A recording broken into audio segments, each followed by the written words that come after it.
नमस्कार, देश न्यूज का खास कार्यक्रम मंथन देख रहे हैं आप और आपके साथ मैं हूं ऋषिका गुप्ता। और आज मंथन में बात करेंगे हाईकोर्ट के फैसले के ऊपर। जी हां, मुख्यमंत्री अरविंद केजरीवाल की जो याचिका थी उसे हाईकोर्ट ने खारिज कर दिया है और अभी जो मुख्यमंत्री अरविंद केजरीवाल है वो रिमांड में ही रहेंगे। आपको बता दें, दिल्ली के मुख्यमंत्री और आम आदमी पार्टी के राष्ट्रीय संयोजक अरविंद केजरीवाल को हाईकोर्ट से बड़ा झटका लगा है। दिल्ली हाईकोर्ट ने सुनवाई करते उस याचिका को खारिज कर दिया है जिसमें केजरीवाल ने ईडी द्वारा गिरफ्तारी को चुनौती दी थी।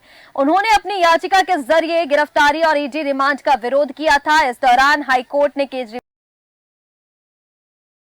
को झटका देते हुए कहा कि जांच एजेंसी द्वारा जुटाए गए सबूतों से पता चलता है कि केजरीवाल ने दूसरे के साथ मिलकर पूरी साजिश रची। जस्टिस स्वर्णकांता शर्मा ने अरविंद केजरीवाल की गिरफ्तारी की याचिका पर फैसला सुनाते हुए कहा, केजरीवाल न सिर्फ इस पूरी साजिश में शामिल थे बल्कि रिश्वत लेने और इस क्राइम को लेकर जो चीजें हुई वो उसमें भी शामिल थे।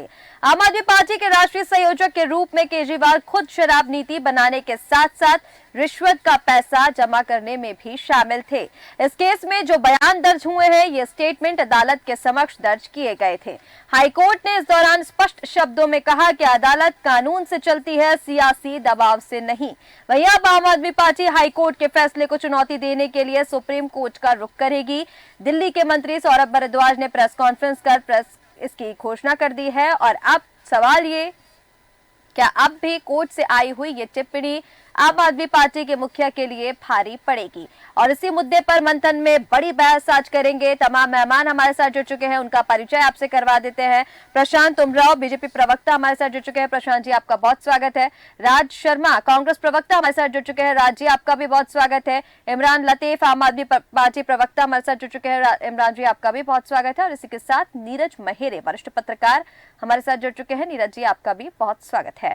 इमरान जी, सबसे पहले आप ही के पास आते हुए, हाईकोर्ट ने फटकार लगाई है। उन्होंने कहा है कि आरोपी तय नहीं कर सकता कि किस तरह से जांच करनी चाहिए या कैसे जांच जो है वो आगे बढ़ेगी। ईडी के पास सबूत है और अरविंद केजरीवाल आरोपी है, इसीलिए उन्हें गिरफ्तार किया गया है।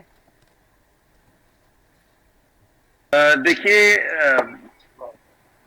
किसी भी अदालत ने अभी तक ये बात नहीं कही है कि देखिए इको आम आदमी को और इसको ठीक करवा दीजिए। ठीक है इमरान जी, बोलिए, आपकी आवाज पहुंच रही है। मैं कह रहा हूं कि अभी तक किसी भी अदालत ने चैनल हेलो इमरान जी, आपकी आवाज ठीक से पहुंच रही है, बोलिए। देखिए, अभी तक ईडी के द्वारा किसी भी अदालत में कोई साक्ष्य प्रस्तुत नहीं किया गया है और ये गलत बयानबाजी की जा रही। कोर्ट ने तो ऐसा बिल्कुल नहीं कहा है कि उनके पास साक्ष्य है या ईडी ने कोई साक्ष्य प्रस्तुत किया है, बल्कि पीएमएलए एक्ट का जो 2018 का संशोधन है वो ईडी को इस बात के अधिकार देता है कि वो किसी को भी शक के आधार पर गिरफ्तार कर सकते हैं और जब तक वो अपनी बेगुनाही न सबूत कर दे तब तक उसको हिरासत में रखा जा सकता है, पूछताछ के नाम पर, जांच पड़ताल के नाम पर। और यही पूरा खेल चल रहा है तथाकथित शराब घोटाले के मामले में। लेकिन जब से ये प्रोपेगेंडा भारतीय जनता पार्टी के द्वारा और उसकी लठायत एजेंसी ईडी के द्वारा छेड़ा गया, सीबीआई के द्वारा छेड़ा गया है, तब से आम आदमी पार्टी लगातार ये बात कह रही कि कोई घोटाला नहीं हुआ है, ये सब फर्जी प्रोपेगेंडा भारतीय जनता पार्टी की तरफ से। और अगर जो इलेक्टोरल बॉन्ड की जो सच्चाई सामने है उससे एक बात साबित हो गई कि ईडी ने इस तथाकथित शराब घोटाले का मुख्य आरोपी किंग पिन जिसे बनाया था शरद चंद्र रेड्डी को, उसने भारतीय जनता पार्टी को 55 करोड़ रुपए इलेक्टोरल बॉन्ड के जरिए रिश्वत दी। क्यों दी? तो अभी तक तो आम आदमी पार्टी में कहीं भी मनी ट्रेल नहीं मिली इस घोटाले की। मनी ट्रेल अगर कहीं मिल रही है तो भारतीय जनता पार्टी के से जाकर मिल रही है। भारतीय जनता पार्टी को शराब घोटाले का मुख्य आरोपी 55 करोड़ रुपए डोनेट कर रहा है। तो क्या भारतीय जनता पार्टी की जांच करने की हिम्मत है ईडी के अंदर? क्या ईडी के अधिकारियों के अंदर हिम्मत है कि ठीक है इमरान जी, लेकिन जिस तरह से आप बता रहे हैं कि कोर्ट ने यहाँ पर ऐसा कुछ नहीं कहा, जांच पड़ताल करेंगे। ठीक है इमरान जी, लेकिन जिस तरह से आप बता रहे हैं, हाईकोर्ट ने, मैं आपको बता दूं, यहाँ पर कहा है कि जो रिमांड है वो कानूनी है, जानबूझकर गिरफ्तारी नहीं की गई है ईडी की ओर से, ईडी के पास सबूत है इसके, ऐसा हाईकोर्ट ने आज कहा है। और अदालत राजनीतिक दुश्मनी निकालने की जगह नहीं है, हाईकोर्ट की ओर से ये कहा गया है। फिर बीजेपी के ऊपर कैसे आरोप? हाईकोर्ट ने जो कहा है उसका फैसला तो मानना पड़ेगा ना। मैं उसको भी कर दूं। अदालत अदालत राजनीतिक दुश्मनी निकालने की जगह नहीं है, लेकिन ईडी का दफ्तर, ईडी के अधिकारी राजनीतिक दुश्मनी निकालने के हथियार हैं। ठीक है, अगर राजनीतिक दुश्मनी निकाली जा रही होती ईडी की ओर से तो हाईकोर्ट उसको, सुनिए, अगर ईडी की ओर से राजनीतिक दुश्मनी निकाली जा रही होती तो हाईकोर्ट उस पर कुछ कहता ना। हाईकोर्ट ने कहा कि ईडी जो जांच कर रही है वो ठीक ढंग से कर रही है और कोई आरोपी उनको नहीं बता सकता कि जांच किस तरह से की जानी चाहिए। बिल्कुल नहीं, आप फिर अपनी तरफ से देखिए, आप अपनी तरफ से ठीक शब्द का इस्तेमाल कर रही हैं। आप अगर हाईकोर्ट को ये लग रहा है कि ईडी सब कुछ सही कर रही है तो हाईकोर्ट ने सजा क्यों नहीं सुना दी आज ही? उस पर जांच जारी है, क्योंकि इमरान जी उस पर जांच चल रही है। सब कुछ सही है, ईडी सब कुछ सही चल रही है, के मामले में भी सब कुछ ठीक चल रहा था, कैसे जमानत मिल गई उनको सुप्रीम कोर्ट में जाकर? तो धैर्य रखने की जरूरत है, किसी राजनीतिक पार्टी का एजेंडा जाने की जरूरत नहीं है, ना तो ईडी को, ना सीबीआई को, ना किसी टीवी एंकर को। ठीक है, लेकिन यहाँ पर कोई किसी की तरफदारी नहीं कर रहा है। इमरान जी, मैंने आपसे वही पूछा जो हाईकोर्ट ने कहा, अपनी तरफ से यहाँ पर कोई शब्द नहीं डाले गए हैं। हाईकोर्ट ने जो यहाँ पर फैसला सुनाया है, जो आज सुनवाई हुई है, उसी के बारे में मैं आपको बता रही हूँ कि हाईकोर्ट ने ऐसा कहा है साफ तौर पर कि जो जांच है, जो जांच की जा रही है, स्टेटमेंट, जज का वो स्टेटमेंट मुझे आप प्रस्तुत कर दीजिए। ठीक है इमरान जी, जो जांच की जा रही है उसके, सुनिए, जो जांच की जा रही है उसके लिए अरविंद केजरीवाल के खिलाफ ईडी के पास सबूत है। और हालांकि जो आपने कहा उसका जवाब प्रशांत उमराव जी से ले लेते हैं। प्रशांत जी, राजनीतिक साजिश, हाईकोर्ट का फैसला आया, बताया जा रहा है कि जिस तरह से इमरान जी यहाँ पर आरोप लगा रहे हैं कि पूरी जो साजिश के तहत, राजनीतिक साजिश के तहत चुनावी माहौल में ये सारी कार्रवाई की जा रही है। देखिए, स्टार्टिंग से ही आरोपियों द्वारा लगातार कहा जा रहा है कि कोई सबूत नहीं है, सबूत नहीं है। जब 21 मार्च को भी हाई कोर्ट की डबल बेंच की सुनवाई हो रही थी, जब अरविंद केजरीवाल जी को नवा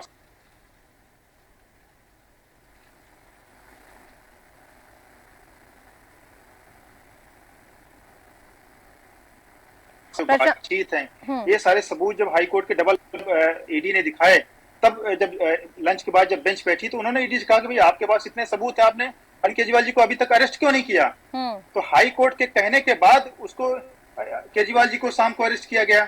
आज भी हाई कोर्ट ने मानी, हाई कोर्ट ने कहा है कि भाई कि ईडी ने हमारे पास सारे सबूत पेश किए हैं। ईडी के पास हवाला डीलर्स और गोवा इलेक्शन के आप कैंडिडेट्स के भी बयान हैं ईडी ने, और जो बताते हैं कि जो गोवा चुनाव के लिए इस शराब घोटाले से जो पैसा है वो दिया गया। कई सारे कैंडिडेट्स ने बयान दिए हैं, कई सारे जो उसमें विटनेस है उन लोगों के बयान दिए। ये सारे सबूत जो है हाई कोर्ट में पेश किए गए हैं। तो ये बात कहना कि हाई कोर्ट कोई सबूत नहीं पेश किया गया, ये बात बिल्कुल गलत है। एक झूठ को आप बार बार बोलने से वो जो झूठ है सत्य नहीं हो जाता है। और दूसरी बात, गिरफ्तारी की टाइमिंग पर भी कोर्ट ने बोला कि भाई ये टाइमिंग का डिसाइड करना ये हमारा काम नहीं है, ये तो ईडी की जो प्रोसेस है चलता है, ईडी कोई चुनाव के आधार पर नहीं चलती, उस पर टाइमिंग से कभी कोई लेना देना नहीं। तीसरी बात हाई कोर्ट ने बोली है कि इसमें अरविंद केजरीवाल जी व्यक्तिगत तौर पर इन्वॉल्व थी शराब घोटाले में। खाली ऐसा नहीं, उनका पर्सनल इंटरेस्ट था और बाकी पार्टी के संयोजक के रूप में भी पर्सनल इंटरेस्ट थे। तो आज जो निश्चित तौर पर जो हाई कोर्ट का निर्णय है केजरीवाल जी के लिए एक बहुत बड़ा सेटबैक है। आगे की भी प्रोसीडिंग के लिए जो हाई कोर्ट ने आज फाइंडिंग्स दी हैं, इनके लिए बहुत नकारात्मक होने वाला है। बिल्कुल प्रशांत जी, और जिस तरह से आपने बताया, हालांकि राज शर्मा जी हमारे साथ जुड़े हुए हैं। राज जी, आपके पास मैं आना चाहूंगी। पूरा जो आज सुनवाई हुई है राज जी, हाईकोर्ट की ओर से फैसला सुनाया गया है, उन्होंने ये कहा है कि ईडी के पास सबूत है। हाईकोर्ट से जो फैसला आया है वो आपको बता रहे हैं, रिमांड कानूनी तौर पर हो रही है, सियासी दबाव इस पर कोई नहीं है, हाईकोर्ट ने ये कहा है। तो इसमें फिर बीजेपी के ऊपर आरोप क्यों लगा रहे हैं सर? हाईकोर्ट की ओर से ये फैसला आया है ना, तो उसको तो मानना पड़ेगा। जनता तो हाईकोर्ट का फैसला मानेगी, राजनीतिक साजिश तो नहीं मानेगी यहाँ पर। कृतिका जी, मैं ये कह रहा हूँ, ये बातें प्रशांत जी को कहते हुए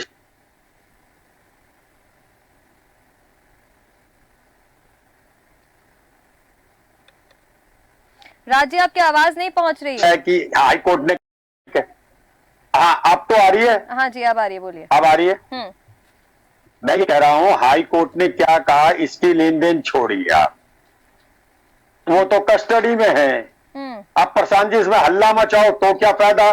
आपने जो करना था वो कर दिया, लेकिन यहां जवाब जो देश की जनता मांग रही है वो ये मांग रही है, वो जो रेड्डी आरोपित है इसी शराब कांड में, उसके लड़के को शायद आप लोगों ने टीडीपी ने टिकट दे दिया है।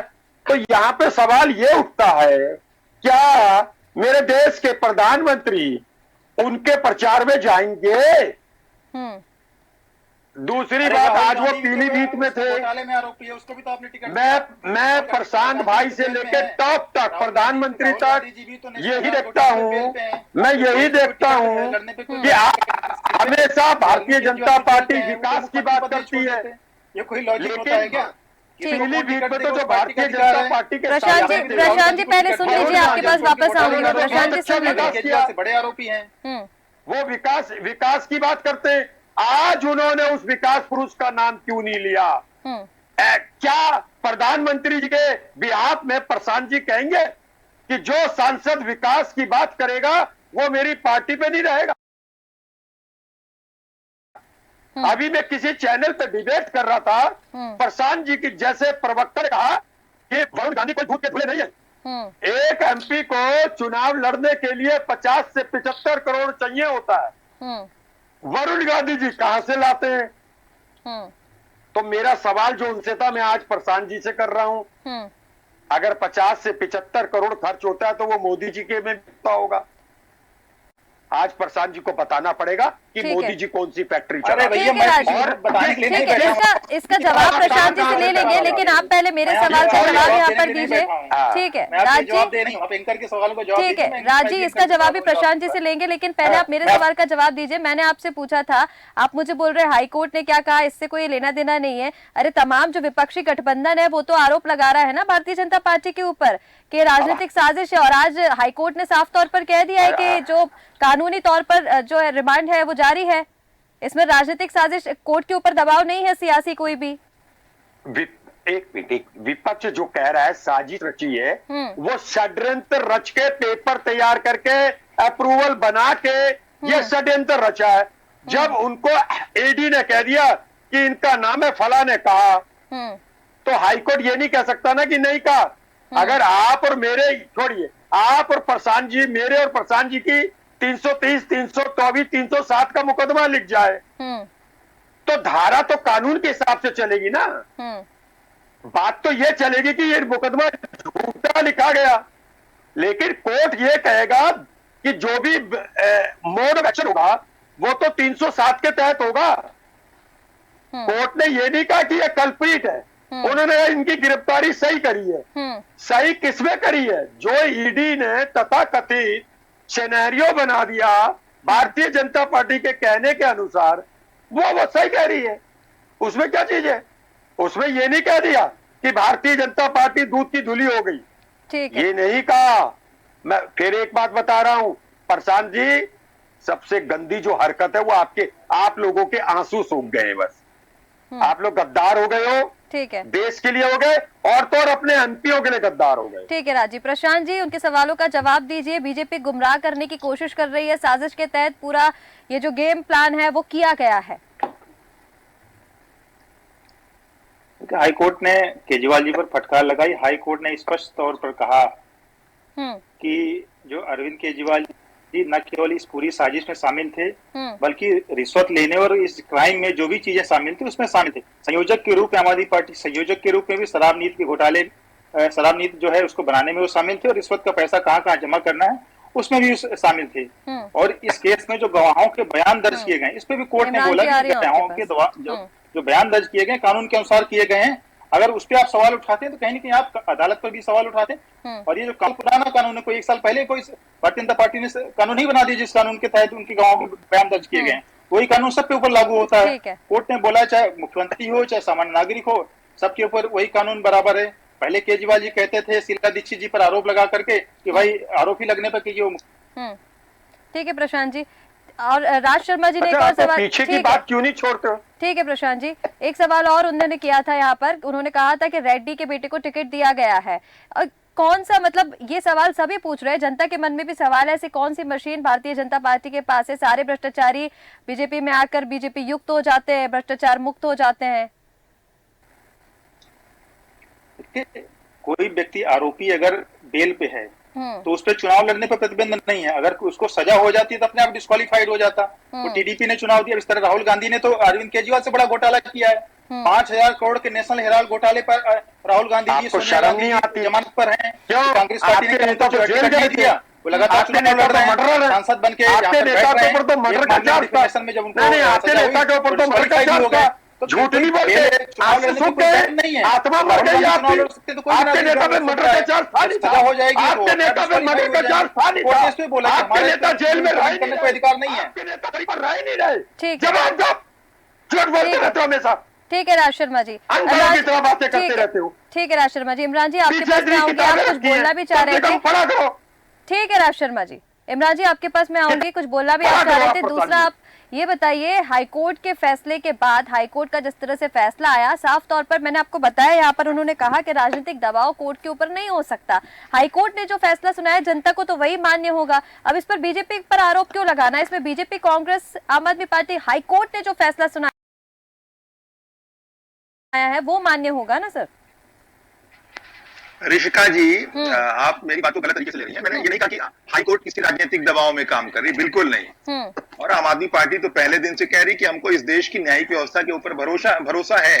हमको निचली अदालतों से लेकर सुप्रीम अदालत के ऊपर भरोसा है। कई बार ऐसा होता है कि देश की जो निचली अदालत का फैसला होता है उसे हाई कोर्ट बदल देता है, हाई कोर्ट के फैसले को सुप्रीम कोर्ट बदल देता है, सुप्रीम कोर्ट के एक जज के फैसले को 3 जजों की पीठ बदल देती है, 3 जजों की पीठ के फैसले को 5 जजों की पीठ बदल देती है। तो ये कोई बहुत बड़ी बात नहीं है। मैं दूसरी बात ये कह रहा था कि अभी भारतीय जनता पार्टी के हमारे साथी भ्रष्टाचार पर ज्ञान दे रहे थे और भारतीय जनता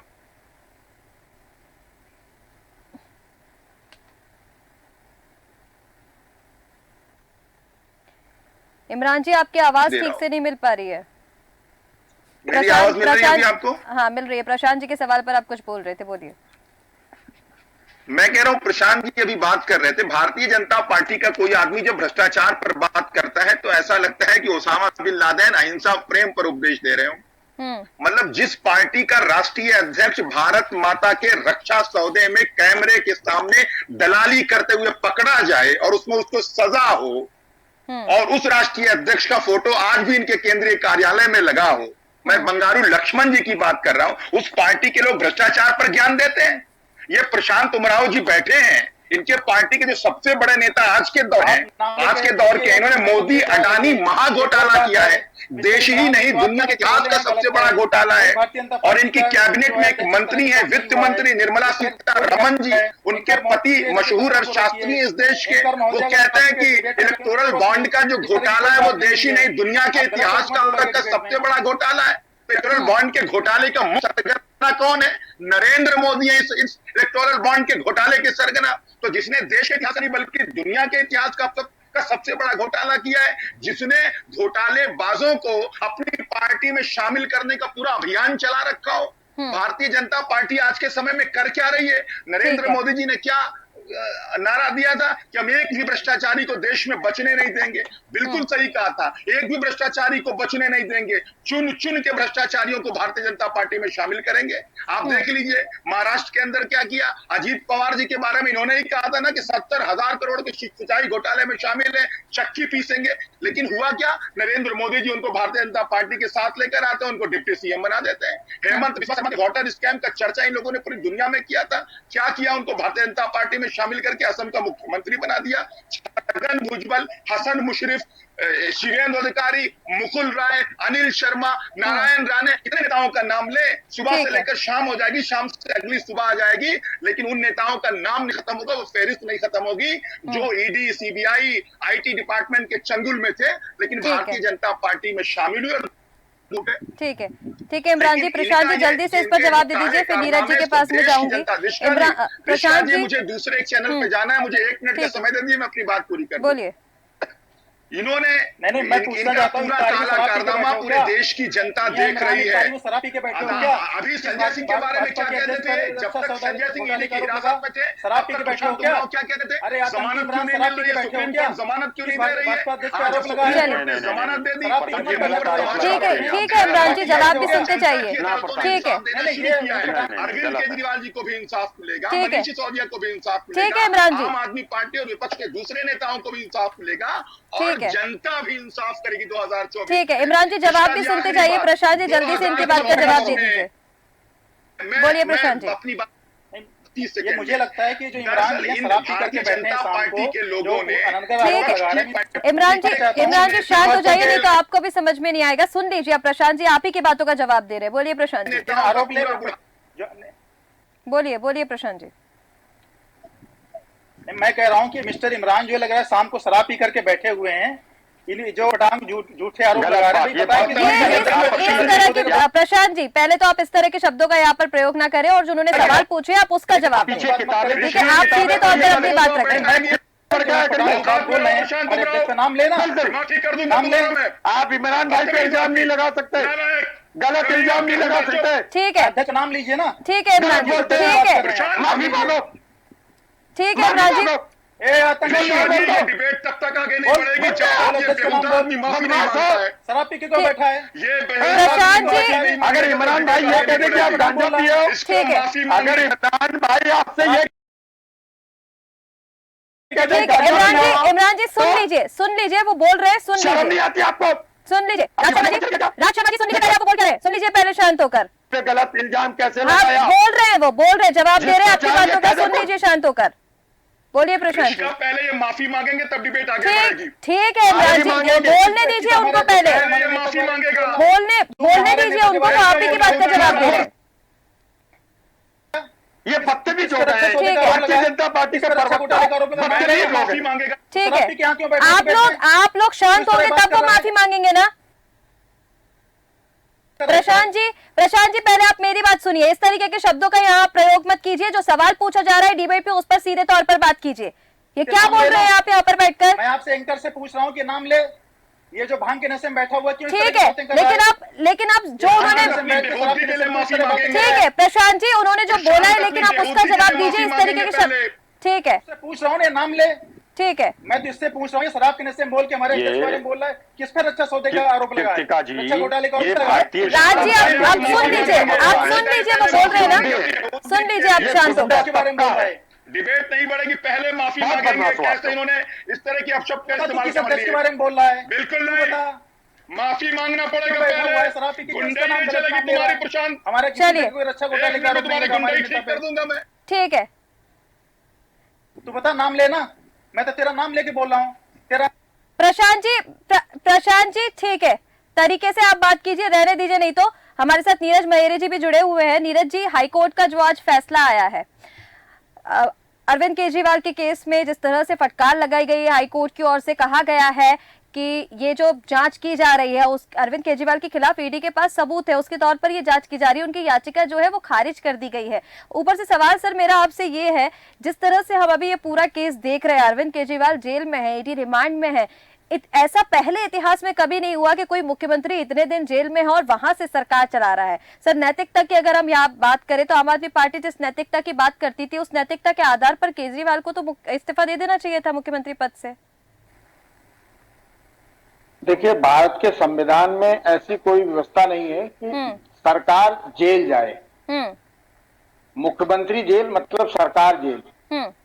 तो पहली बात तो यह है कि अरविंद केजरीवाल जी को तत्काल इस्तीफा दे देना चाहिए था, उसके बाद ये जेल में जाते। और जैसा उन्होंने कहा कि हम जेल से सरकार चला सकते हैं, तो भारत के संविधान में ऐसी कोई व्यवस्था नहीं है कि जेल सरकार से चले। क्योंकि कैसे आप कैबिनेट की बैठक जेल में बुलाएंगे, कैसे चीफ सेक्रेटरी आपसे दस्तखत कराने फाइलें लेकर जाएगा, और इन सब चीजों को देखते हुए ऐसी कोई व्यवस्था नहीं है। उनको नियम की बात यह है कि उनको तत्काल इस्तीफा दे देना चाहिए और किसी अन्य व्यक्ति को मुख्यमंत्री बना देना चाहिए। जैसा कि बिहार में हुआ तो लालू यादव ने इस्तीफा दिया, उनकी पत्नी राबड़ी देवी मुख्यमंत्री बनी। बिल्कुल। शिबू सोरेन साहब ने दिया तो चंपई सोरेन वहां मुख्यमंत्री बने। बिल्कुल। तो ईमानदारी की और न्याय की बात यही है कि जो संविधान में है उसके तहत हमें काम करना चाहिए। बिल्कुल, और ऐसा नहीं हो सकता कि अरविंद केजरीवाल जी के लिए संविधान को बदला जा सके। आम आदमी पार्टी ने ऐसा पहले किया भी है। मनीष सिसोदिया जेल गए, उनसे इस्तीफा लिया गया। सत्येंद्र जैन जेल गए, उनसे इस्तीफा लिया गया। तो फिर मुख्यमंत्री अरविंद केजरीवाल क्यों नहीं? क्या आम आदमी पार्टी के मुखिया को अभी आम आदमी पार्टी पर इतना भरोसा ही नहीं कि वो इस्तीफा देकर अपना पद किसी और को दे दे? जेल से सरकार चला रहे हैं। इन सब चीजों से स्पष्ट साफ नजर आता है कि अरविंद केजरीवाल साहब ये चाहते हैं कि भारत का संविधान मेरे लिए बदला जाए, जो संभव नहीं है। दूसरी चीज, ये उनकी हठधर्मता है, ये उनकी तानाशाही कह सकते हैं इसको या जिद्दपन कह सकते हैं, लेकिन इस तरह की बात भारत के संविधान में नहीं है तो नहीं होनी चाहिए। नियम तो यह है कि भारत के संविधान में ये नियम है कि वहां का गवर्नर अगर सिफारिश करता है तो भारत सरकार को यह अधिकार है कि वो आप दिल्ली की सरकार को निलंबित कर देगी, सारे विधायक यूं ही बने रहेंगे और शासन जो है वहां का गवर्नर रूल लागू हो जाएगा, गवर्नर चलाएगा। लेकिन अभी तक सरकार ने ये नहीं किया है तो ये उनके लिए अच्छी बात है और ईमानदारी की बात है कि उनको तत्काल इस्तीफा दे देना चाहिए और नए मुख्यमंत्री को बना देना चाहिए। नहीं होगा तो सरकार इनको बर्खास्त निलंबित कर देगी सरकार को। फिर क्या कर पाएंगे? राष्ट्रपति शासन लागू होगा, प्रदेश में राष्ट्रपति मुख्यमंत्री होंगे, वही चलाएंगे सरकार को। जी बिल्कुल नीरज जी, नैतिकता के आधार पर तो यहाँ मुख्यमंत्री को इस्तीफा दे देना चाहिए था। ये सवाल बार बार पूछा जा रहा है, वही देखना होगा कि अब क्योंकि मुख्यमंत्री अरविंद केजरीवाल की रिमांड यहाँ पर बढ़ा दी गई है, हाईकोर्ट से उनकी याचिका खारिज कर दी गई है, तमाम ऐसे सवाल है, इन पर चर्चा करते रहेंगे। फिलहाल आप सभी मेहमानों का हमारे साथ जुड़ने के लिए बहुत शुक्रिया। तो आज दिल्ली हाईकोर्ट का फैसला, मुख्यमंत्री अरविंद केजरीवाल की याचिका खारिज, उनकी रिमांड बढ़ा दी गई है। कोर्ट ने ये कहा है कि कोई सियासी दबाव कोर्ट पर नहीं होता है, कानूनी तौर पर यह जांच की जा रही है। और फिलहाल हमारे साथ कार्यक्रम में इतना ही। बने रहे देश न्यूज के साथ। नमस्कार।